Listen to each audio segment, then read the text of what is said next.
मेलसी करमपुरा महकमा सेहत की मुजरमाना गफलत पर रूरल हेल्थ सेंटर करमपुर में चेहलम के मौका पर मेडिकल कैंप न लगाने पर और डॉक्टरों की टीम की अदम दस्तयाबी पर एक अज़ादार हालत बिगड़ने पर चल बसा।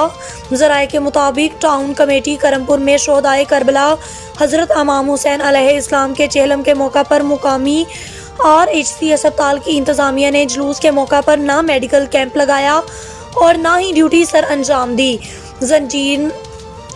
जंजीर जनी का पुरसा के मौका पर 32 जख्मी अज़ादारों को इतला देने पर रेस्क्यू 1112 वहाड़ी की टीम ने फर्स्ट एड दी।